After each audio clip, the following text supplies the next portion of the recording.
Welcome to Make You Remarkable, brought to you by Oconee State Bank, the podcast that's all about unleashing your inner leader and making an impact on your community. Get ready for a wild ride of inspiration, education, and a whole lot of fun. Each week, we sit down with local legends, business owners, and influential minds to talk about their journey, their impact, and the secrets behind their incredible success. This is not your ordinary bank podcast. We're here to bring the energy, the laughs, and the aha moments that'll leave you itching to conquer the world. Now get ready to make your remarkable with your host, JT Tomlin. Hey everyone, welcome back to Make You Remarkable, hosted by Oconee State Bank. I'm JT Tomlin, and today I'm joined by Federico Castellucci, the president and CEO of Castellucci Hospitality Group. They are a family-owned and operated collection of restaurants in the Southeast, with restaurants in the greater Atlanta area and in Nashville, Tennessee. His restaurants, Cooks and Soldiers, The Iberian Pig, Sugo, Double Zero, and Mujō, are considered staples in the industry. They strive to pursue the perfect dining experience, one guest at a time. Federico has been working in the restaurant industry his entire life, starting by running the kitchen in his family's first Atlanta restaurant as a teenager, to scaling his family's business to a multi-concept restaurant group. Federico is a Cornell alum and is a mentor, advisor, and investor in early-stage hospitality technology companies. He has been honored with many awards such as the Grace Awards Restaurateur of the Year, Atlanta Business Chronicles 40 Under 40. His restaurant Cooks and Soldiers was nominated twice for James Beard Awards, as well as a Michelin Star for his restaurant Mujō. Federico, how are you doing today? Excellent. Awesome. Thank you so much for joining us. Tell us a little bit more about your background and your journey. Yeah, sure. So like you said in the intro, I've been working in the restaurant industry most of my life, and started actually in Rhode Island, where my family is from, as an apprentice baker at 11 years old, baking breads and pastries every weekend. My dad dropped me off at 6 a.m. to learn how to do that trade. And so ever since then, I kind of got the bug, and I loved working in restaurants, and I like the team mentality. And as you get older, it's the closest thing I think to team sports in industry. And so I love that aspect of it. And I grew up in it and grew up working in kitchens and restaurants primarily. And then, my family moved down to Atlanta in the late 90s, and my dad had restaurants in the Northeast, and things didn't work out so well with his restaurants in the Northeast, and he was looking for a change. And so he packed my brother and sister and I, a dog and a cat, in a Volvo station wagon, and drove down south.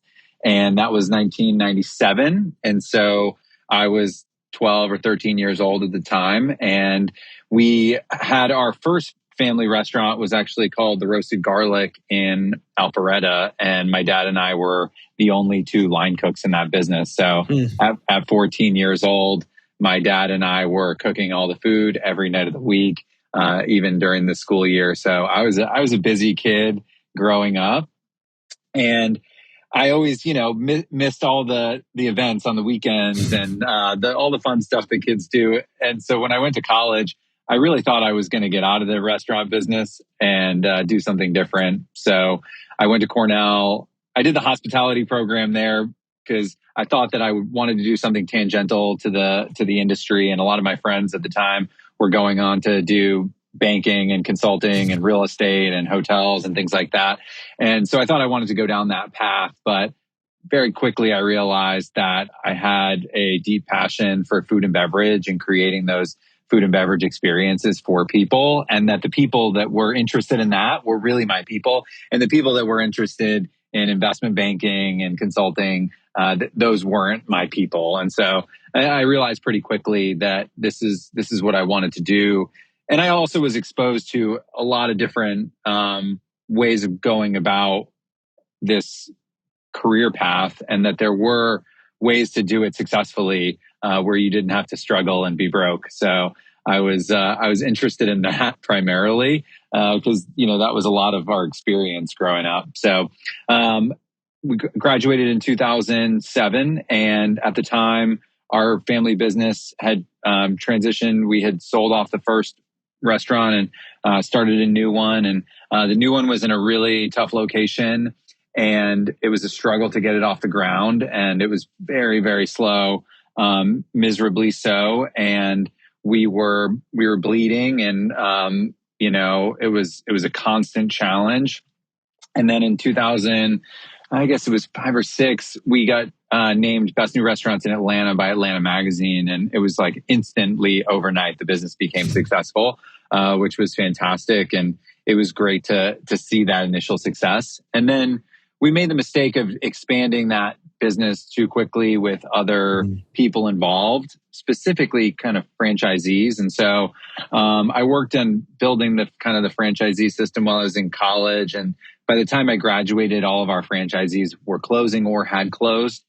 And then the original business was losing money because the franchisees had ruined the reputation of the business and the community we were operating in. And so when I graduated in 2007, I took over one of the franchisee locations and reopened it with the same name and the same location. So that was Sugo in Johns Creek, the one location that we still have to this day.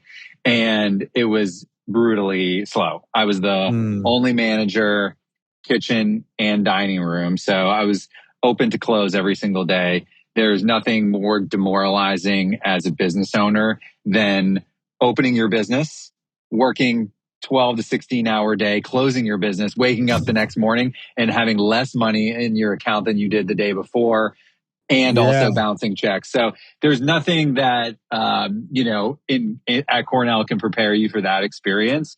And so I leaned on just my parents and their lessons that they had kind of taught me growing up, grit and their ability to, regardless of a difficult situation, when the lights turn on at 5 o'clock and the restaurant's open, you put a smile on your face and you go out, you greet the customers, and you take care of the guests that are in your dining room, regardless of the challenges that you face throughout the day. And so I learned that from them, their perseverance and grit. And when I was in that situation myself, I just realized that the only way out of that, there are 2 ways to turn a business around that's struggling or losing money.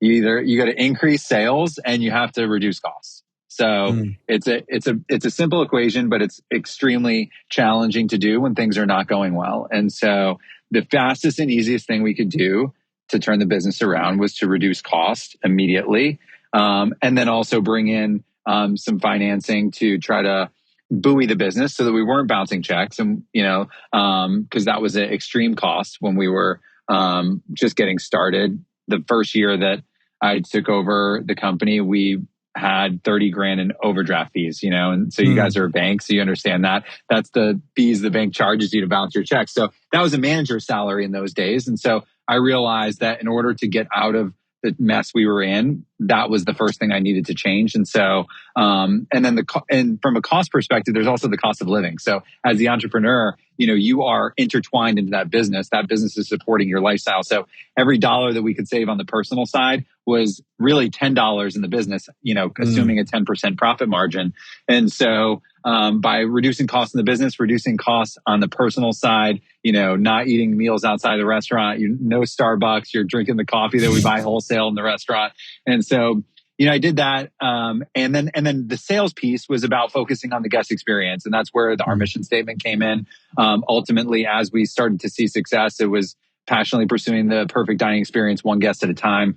And that ethos and the mission statement that we have to this day that all of our employees know is about taking care of the individual guest. And so that's one thing that every night when I was opening that restaurant, I would focus on making sure that I made every single guest happy that walked in the door that night. And so even there were nights where we would have 6 covers, meaning guests total for the evening, 4 of which were friends of mine that I called in because I was afraid we were going to roll a 0. And so on those nights, it's really hard, but it's pretty easy to make 6 people happy, right? Like you're just all over, you're making sure all the details are right. And so I did that, and it slowly built into 20, 50, 100, 300, 500, 1,000, thousands now. And so that kind of ethos of focusing on the micro, like the smallest possible unit of like action you can take in your business in a positive way every single day had a tremendous impact on our ability to grow the business over a long period of time. And then I think just the concept of the flywheel of like just pushing improvement and growth, even in the smallest possible ways every single day. We led from a business that was failing on the backside of a shopping center to now, 8 restaurants with 9 and 10 and 11 in the works, a Michelin Star, a couple James Beard nominations, and a restaurant in Nashville now. So it's just that constant improvement and that little incremental changes and growth that you can make. 2 steps forward, 1 step back. Constantly learning from your mistakes. I made a tremendous amount of mistakes, but I try to learn from them and not make them twice.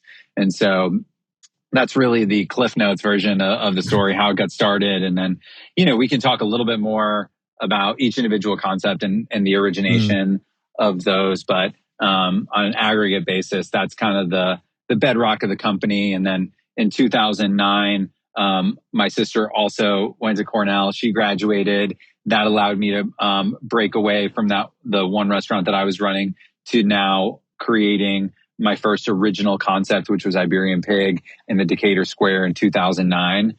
And then in 2014, my brother graduated from the CIA, the Culinary Institute of America, and then went and worked in Spain. And then we came back and we opened Cooks and Soldiers together. And so that's how I brought my family, brother and sister more into the business as they started graduating and getting their own experiences. They kind of took individual areas of the business and made them better. Stephanie initially as a general manager, and then now our director of HR, and John as a chef at Cooks and Soldiers. And then he worked really at all the restaurants and doing all of the openings. And now he's our culinary director, overseeing all of our European brands. And then eventually my wife, after she peeled off of JP Morgan after we had our first child, and she covers our whole marketing department and focuses on some of the biggest things that we're working on, which is new restaurant openings and how to generate more awareness and sales for the businesses. And so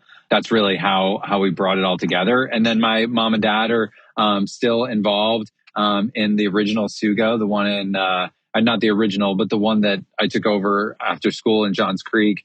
And my mom is still the general manager there now. And my dad goes around and talks to the tables and is a great ambassador for our brands and our company as a whole.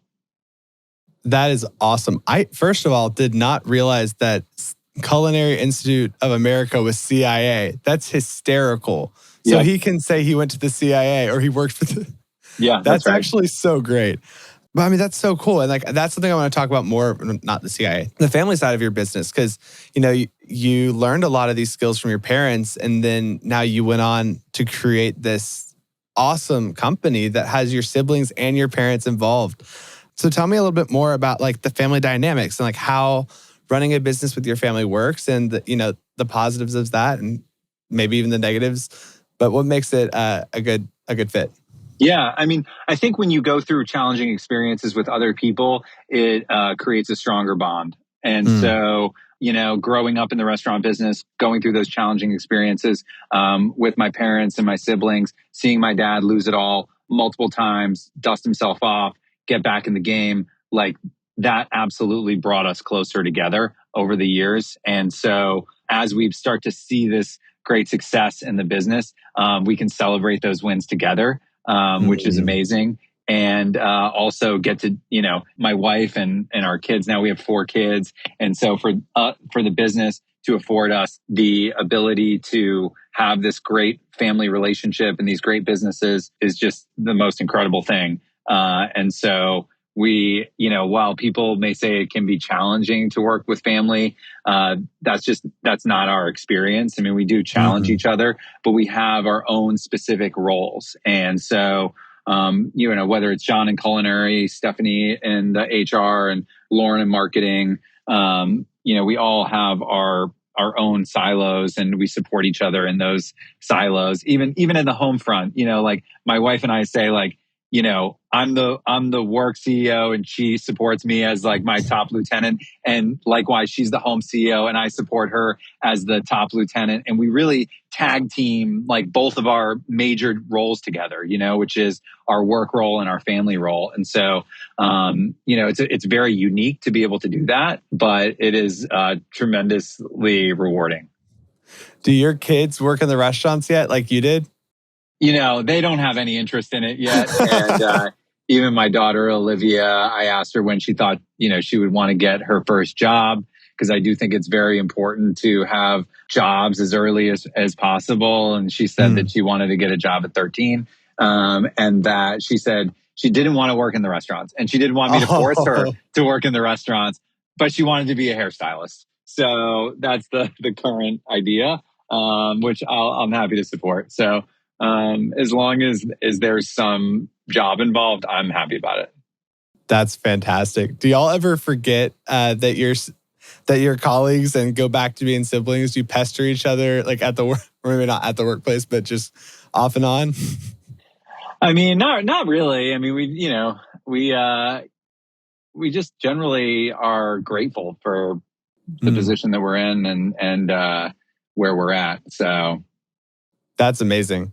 It's really cool to see how you've created this like family like empire that you're able to, conquer the culinary scene together. That is so cool. Well, tell me a little bit more about how you grew from one small, like a small one unit family business to a multi-unit, multi-concept hospitality group. How did that happen? Well, so I think growth happens, kind of in a methodical way. And in restaurants specifically, the value of the business is really intertwined with the success of each individual store. So each individual store is like its own startup organization, and it requires a lot of funding now to build a restaurant. And when that restaurant opens on day one, you have a pretty good idea if you have lost all your money or not. Like there is, you just basically know from the demand, the location, the average check, what you can expect moving forward. And if that number isn't a sustainable number moving forward, then you've basically lost your entire initial investment and you're unlikely to get it back. And you have signed yourself up for a multi-year headache of trying to make that business sustainable such that you can make it through your personal guarantee or the first term of the lease, or resolve your obligations to the bank. So it is a tremendously risky thing every time you open a restaurant. But that being said, when it does hit, it can be tremendous. And so, the first one that I opened was Iberian Pig in the Decatur Square in 2009. I did so with $100,000 budget, which was every cent that I could put together. The first $20,000 that I gave to the contractor, he did a little bit of demo work and left town with the money in 2009. So wow. I had a demoed restaurant and I had to figure out how to open it on an $80,000 budget now. Which what I did was I basically became the general contractor, found a general contractor in Decatur at the time to give me a signature on the permit so I could legally build the business. And I did so with a combination of subcontractors and barter, basically financing it through future sales of the restaurant that didn't exist yet. So back in 2009, there were a lot of creative financing that you could do that isn't possible now. But I basically, scraped together barely enough to get through the opening. And on opening night, I remember it was a Friday. We'd just gotten our permit. And I told my executive chef at the time, I said, hey man, we have to open tonight because all the inventory in the restaurant is unpaid for, including the alcohol, which is legal in the state of Georgia. So we've got like $40,000 worth of inventory sitting in the restaurant, and our bank account is overdrawn $10,000. So wow, tonight is the night we have to bring in some sales. And so we opened and we served. I didn't think anybody was paying attention to what we were doing. And that opening night, 200 people showed up. and we got Wow. absolutely slaughtered. It was just absolutely horrible. It was the worst restaurant shift I've worked in my whole life because the orders are flowing in and none of the cooks knew how to make any of the food because they'd never been taught it. They're still prepping items as we're opening the restaurant. It was just an unmitigated disaster. I called my sister and I said, "Hey, you got to get over here. We need your help." She ran the expo station, which is the air traffic control station in the restaurant. And I was just, throwing bacon wrap dates in the fryer and trying to give customers free things as much as I possibly could. But I knew that we, by the end of the night, we had brought in a little bit of cash and we used that cash to go to Atlanta Fixture the next day and buy the pots and pans and utensils and all the things that we had that we didn't have to cook the food because we literally had just opened the restaurant in a space that had previously been a restaurant. And so we were just using the things that were left behind. Oh, wow. That was our opening. But, every day since then, we made that restaurant better and better and better. And it was like a rocket ship out the gate. And the profitability of that restaurant was tremendous. And that led to the growth of all of the successive businesses after that. And so we opened Double Zero in 2011, which was a challenging opening. And one of those openings where I really was overconfident and took over a 11,000 square foot space in Sandy Springs and really tried to do too much with the concept. We were baking our own breads and pastries, making our own gelato. We had a cafe with a full-time barista, making our own pastas, Neapolitan pizzas, entrees, appetizers, like antipasti, charcuterie. I mean, it was unbelievable the scope of what we were trying to do and the space that we were trying to do there. And I learned a lot from opening that restaurant because it was a really challenging opening and we didn't execute well out the gate. And then we were able to, dig in and fix it, make it better, and turn it into a good business. But again, it was very challenging. And then after that experience, I had really bootstrapped the whole business, but I was broke again. And I was like, how can it be possible? I have these successful businesses, but I'm broke. So I said, there's got to be a better way to do this. So I went out, I got an SBA loan. I got inspired by the cuisine of the Basque Country in Spain and France. My brother worked at 3 Michelin Star Arzac there. He came home and we opened Cooks and Soldiers in 2014 with a real bank loan and a real contractor. And that was our first really prime time restaurant, like one where we got critical recognition for what we had done. We were named Eater Restaurant of the Year. Atlanta Magazine put us in their top 10 of the 50 best restaurants in Atlanta the opening year. We got the first James Beard nomination, and it was just a tremendous success and felt really good. And then after that, I did a couple restaurants in Krog Street Market, which were, again, those learning experiences where you open the restaurant and you realize I probably just lost all the money that I'd put into building this restaurant, Wow. And I think that those experiences, and we ran those restaurants for 5 years before closing them.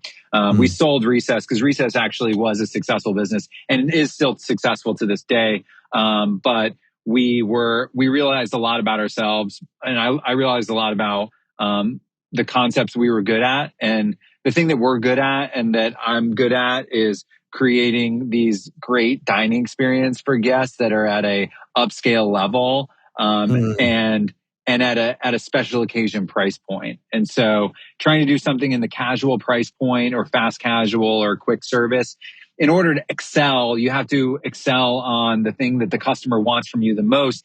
And what they want from you the most in those segments is they want consistency and speed more than anything else. And so what we were not good at in the upscale part of the business is the speed, but we're great at the hospitality. We're great at making you feel great about the dining experience you're getting. But it's that speed and trying to make a business model off of the price point and the efficiency and the cost control, everything that it takes to run a business at a lower price point is tremendously challenging. And it's a different skill set altogether. And so then in 2019, I was ready to duplicate Iberian Pig for the first time. And so we opened in Buckhead in 2019. And that was the first time we had duplicated a restaurant. And it was the 10th anniversary. of opening Iberian Pig. And we did it in a brand new space and with a new build out and a really amazing and talented interior designer. And that restaurant was a total smash hit. We opened in May 2019 and things were going great. And then COVID hit. So we didn't even get a year in with that restaurant before the pandemic hit. And the pandemic was a transformational time for many restaurants, and ours is no different. But I had been through so much already building the businesses where we had no customers in our dining rooms. So I knew what it was like to have an empty dining room. So I knew that I could survive and I could figure out a way to survive in a new environment. And I knew that the success we had built and the stability and the balance sheet and everything that we had put together leading into the pandemic, we were rock solid and we could definitely weather a storm. And so I knew from day one that we were going to figure out a way to get through it.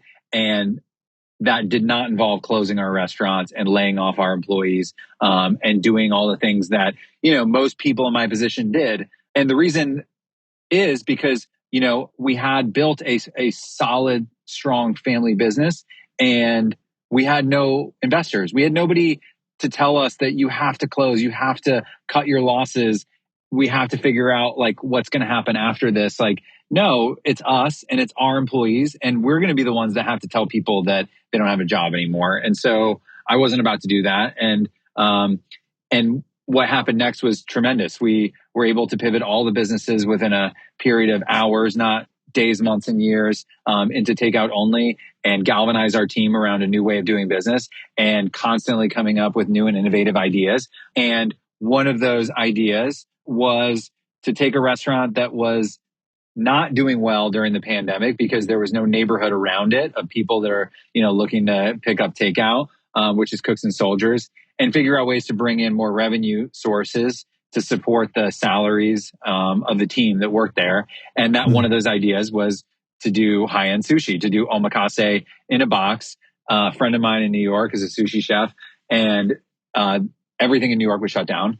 And so I was like, why not come down here and we can test out this pop-up idea and try it in a takeout format. We had already planned to do the pop-up in April of 2020 as a sit-down pop-up to test the market in Atlanta to see if it was something that people would go for here. And we opened the pop-up in May 2020, and it was just a tremendous amount of demand. So we saw initially that people wanted this special dining experience and that there was something there. So we ran that pop-up for over a year before shutting it down and signing a lease to make it its own standalone restaurant. And so that is what became Mujō. So Mujō was really a product of the pandemic. And then we opened Mujō in beginning of 2022, February of 2022. And, back then, if you remember, the Omicron variant had just come out and people were freaking out again and everybody's wearing masks and everybody's getting sick in the restaurants again. And so we were totally terrified that this was going to be a total flop. We were opening the most expensive restaurant in Atlanta in the middle of this pandemic still. And I thought we were totally toast. And I was working opening week of friends and family, and we released the reservations to the public for the opening 2 months. And the press releases go out and we're working and we're looking at the reservation book and it just starts flooding in. Within hours, we had sold out 2 months worth of reservations. It's still one of the most incredible experiences I've had in my career as an entrepreneur in that moment. And so there was clearly a tremendous demand for that. And then, of course, a year in, the Michelin guy decides to come to Atlanta. And so that was also extremely fortuitous that was happening because, a restaurant of this caliber is certainly eligible for Michelin rating. But again, it's lucky, but is it lucky if you don't have, you're not in a position to take advantage of that luck, right? So I think that if we didn't have Mujō or a Michelin Star caliber restaurant, it wouldn't matter if the Michelin Guide came to Atlanta or not. All of our other restaurants are more casual, and so that's a it's fortuitous, but you also have to be in a position to take advantage of that opportunity. I mean, that's incredible. Like the fact that COVID, for some reason, it sparked so much creativity in so many people. It's really unique. It wasn't great at all, but it actually brought about so much good. Sounds weird to say it that way, but there's good in that bad. But it's really cool to see how Mujō is like a product of the pandemic. Like that struggle then turned into an opportunity, then turned into a really profitable business that turned into a Michelin Star restaurant, which is so impressive and so incredible. Tell our audience a little bit about the Michelin Star. Like what is that? How did it come about? And what does it mean to be a Michelin Star restaurant? So the Michelin Guide originated in France with the Michelin Tire Company. And so over 100-year-old guide that they initially started to try to sell tires because they wanted people to drive around and know where to stop on their drive.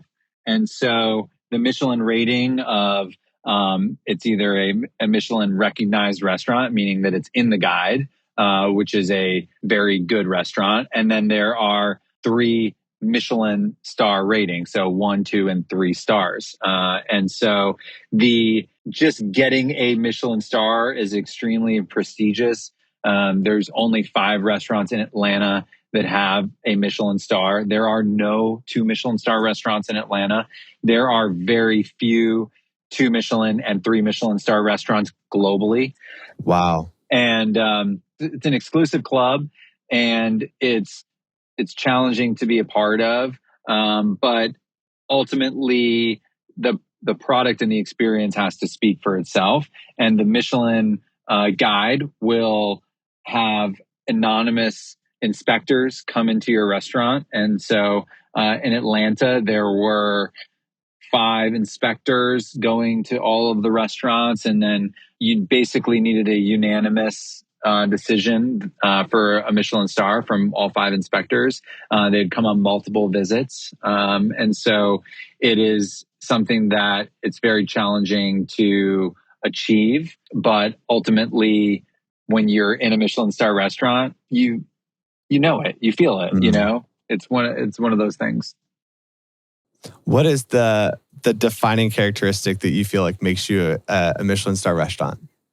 Well, I like to say, if you read about what defines a Michelin star rated restaurant, they say it's the chef and the quality and the originality and the consistency of the food. Okay. But if you've been to enough Michelin star restaurants, 1, 2, and 3 Michelin star restaurants, you know what differentiates them from all of the other restaurants out there. And it's a tremendous attention to detail is what it is, and attention to quality in every single aspect of the dining experience. And so while it may not say that the hospitality or the environment or the china, glass, silverware, all the tactile things in the restaurant that you can feel and touch and see, the lighting contribute to that experience, right? And so if you have a tremendous attention to detail in the food,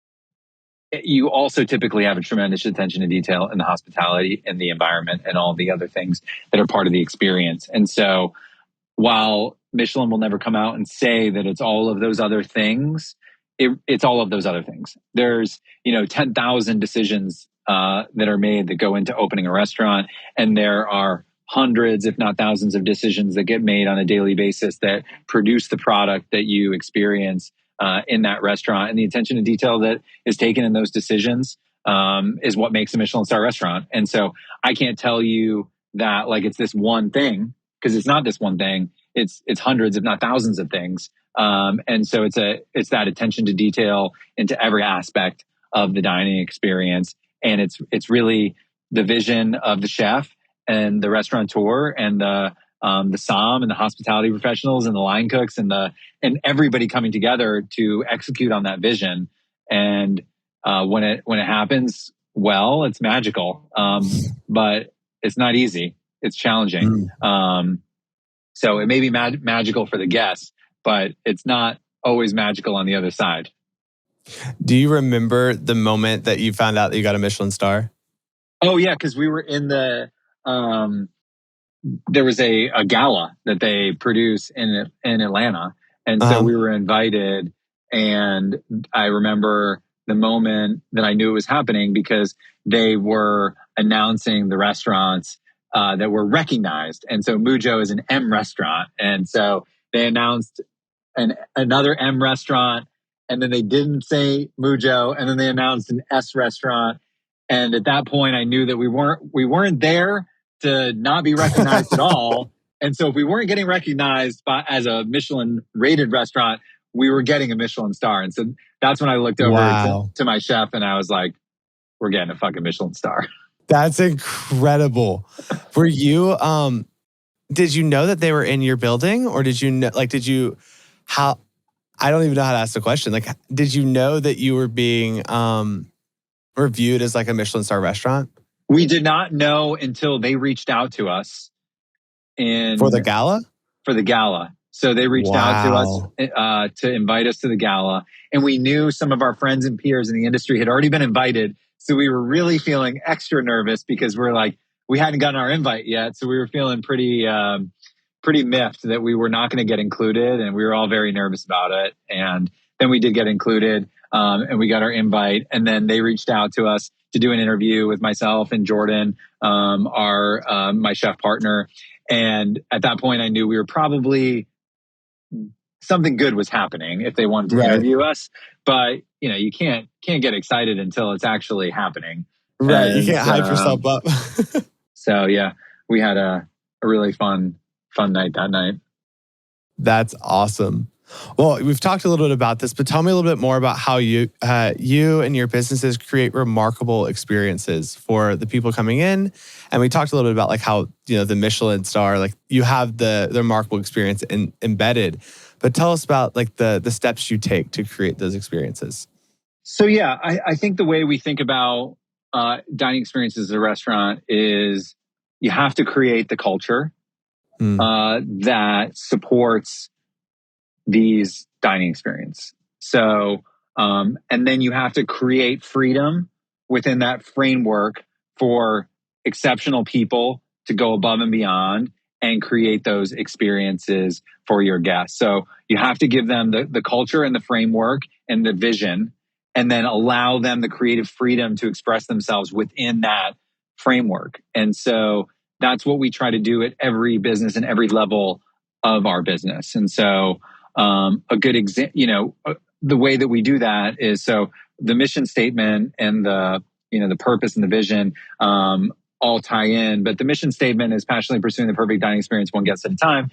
And then we have all of the values, the cultural values that kind of support that. And then we have the systems and processes and procedures in place in the business that also support that mission and those values that reinforce that through all of our processes of hiring, enculturating, training, rewarding, recognizing employees, measuring whether or not we're doing a good job. And so we have that framework, and then we want to give people the opportunity within that framework to do a great job. And so a lot of businesses, I think, too often work on filling the potholes in the road.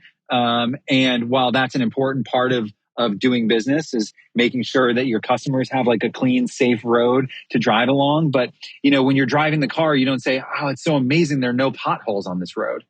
You don't say that. There's nothing amazing about that. You're just fixing problems so that they're not experienced by the guests. And while that is extremely important to do, and it's something that we must do, those are the table stakes of the business.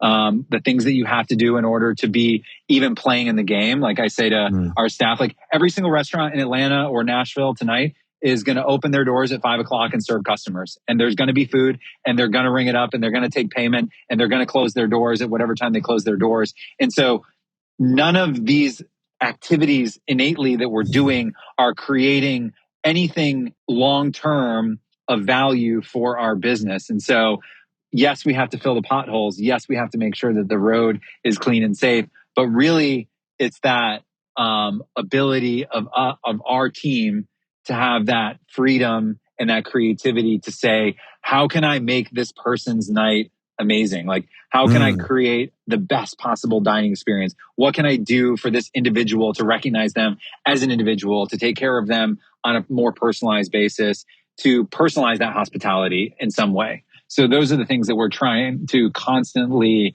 imbue into the organization in every possible location. And so, the big challenge that we've had over the last year is how do we do that in a new place? So we opened Nashville, and we were fortunate enough, the general manager, Kara, as well as dining room manager Latoya and Tony, our executive chef, and Dre, sous chef, all from Atlanta, decided to move there. And then we built a team around them, and then ran essentially this playbook of how do we open a restaurant in a new city, and it's been tremendously successful, largely due to the team being able to duplicate that those values and that culture in a new place.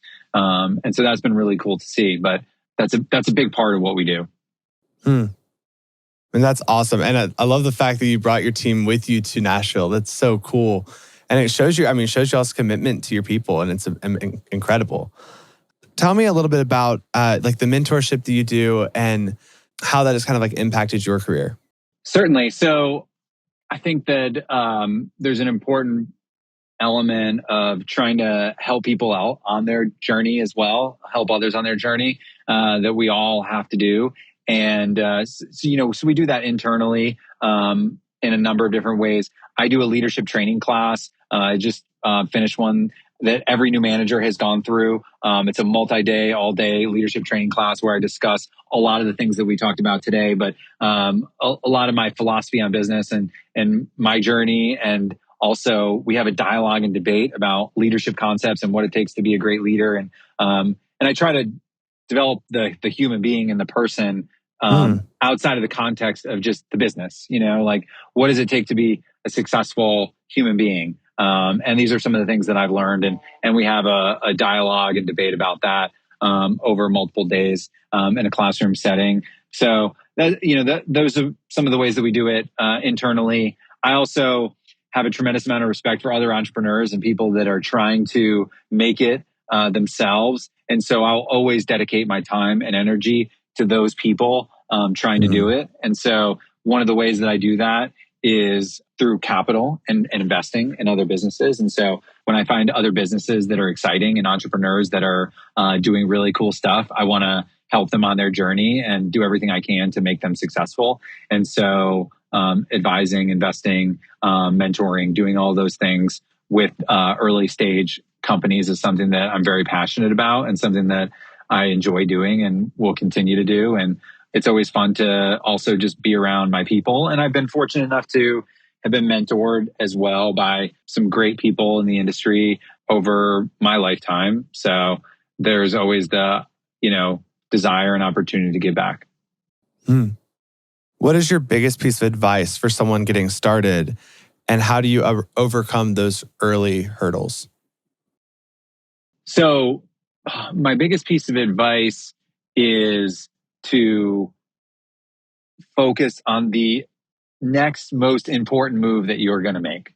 So every successful story can be broken down into the smallest possible moment-to-moment decision. And so all that really matters is right now, what are you going to do right now about this thing? And then making that decision. And all of our lives are just a series of those decisions and actions that are built into one thing or another. And so I think my biggest piece of advice is make sure that you're pushing through difficult scenarios with positive momentum, and then recognizing the decisions in life that are one-way doors. And so, some of those decisions can be your choice of where you're going to go to college, your choice of spouse, your choice of that first business and how you're going to fund it and get that initial seed investment. And so all of those little decisions that you make, there are some really big ones along the way.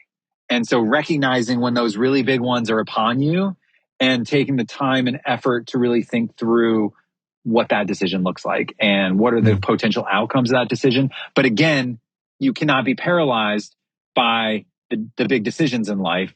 You have to pick a door and go through it and then meet the obstacle on the other side and continue to overcome obstacle after obstacle. And some of the, over the years, I mean, some very difficult things have happened to us over the years, and very difficult things happen to everybody in life. And it's your ability to overcome those challenges one after another after another. That is the game. So, do you really expect that you're not going to have any problems in life?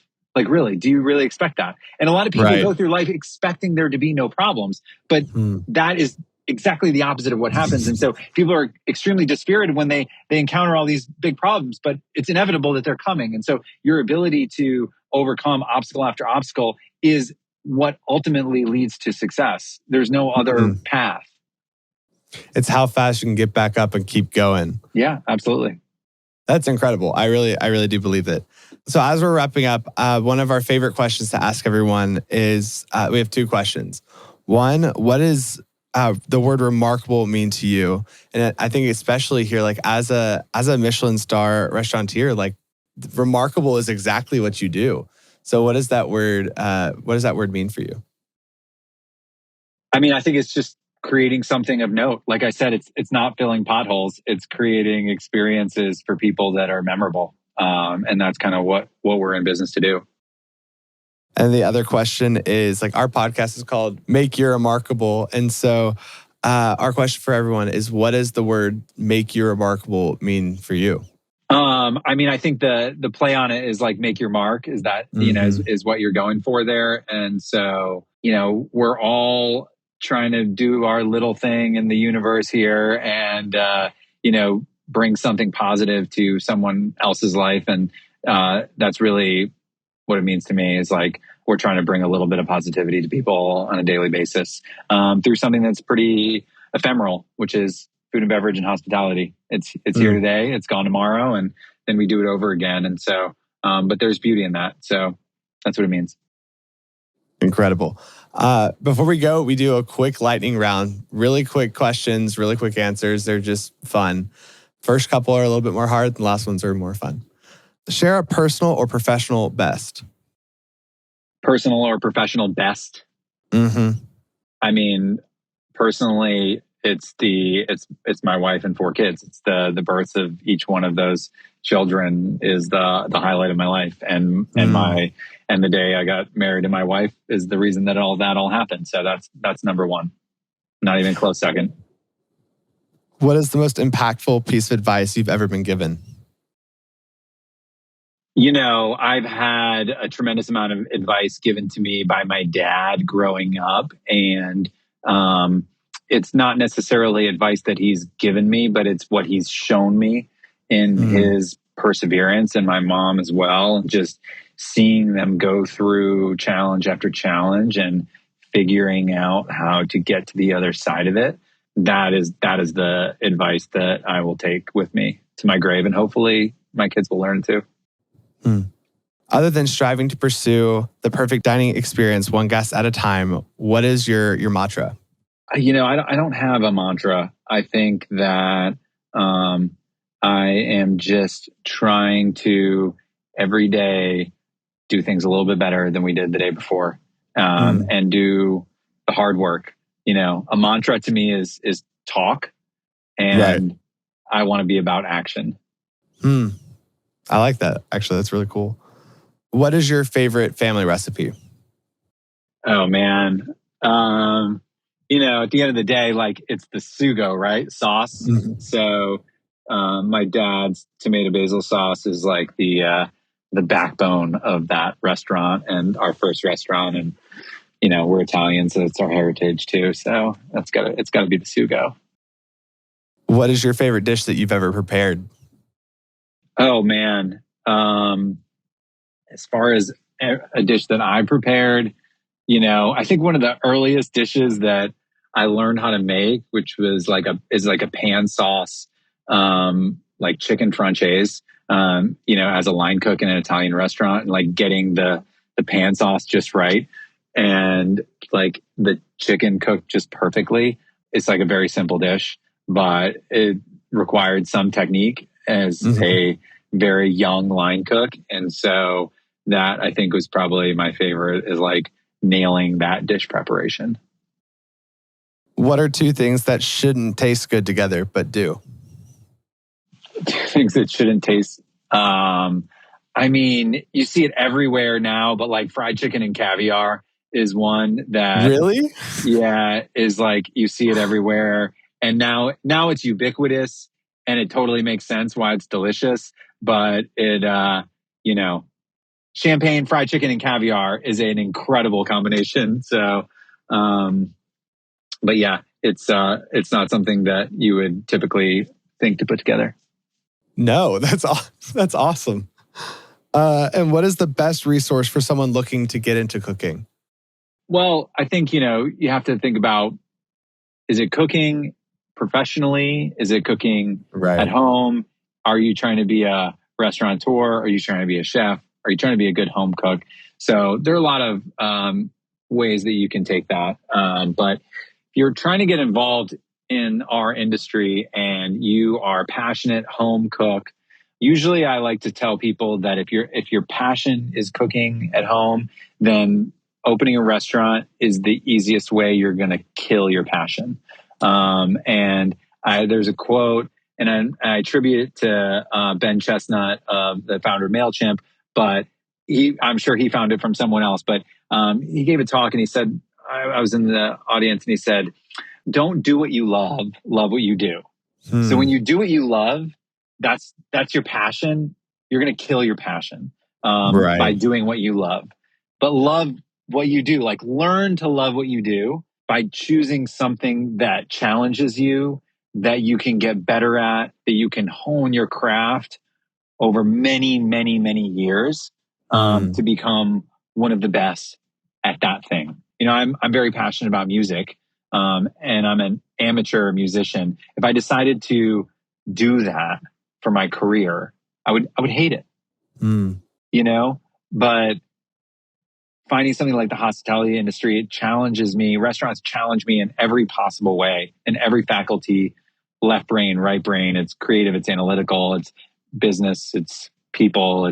There's so many aspects of it that challenge me every day and allow me to try to get better at it. So. Well, awesome. Thank you so much for joining us. Go ahead and give like a shameless plug. Plug your website, the social medias you want people to follow, ways they can get in touch with you or your company. Yeah, certainly. So our company is Castellucci Hospitality Group. Our website is chgrestaurants.com. Our Instagram handle is CHG Restaurants. You can find all of the restaurant brands via Google or Instagram: Iberian Pig, Cooks and Soldiers, 00, Sugo, Mujō. So those are all available on the socials. On a personal level, if you want to get in contact with me, best way to do it is via email. And my email is Federico, Federico, at chgrestaurants, plural spelled out, .com. Awesome. Well, thank you so much for joining us. It was so awesome to meet you. Thank you. Yeah, likewise.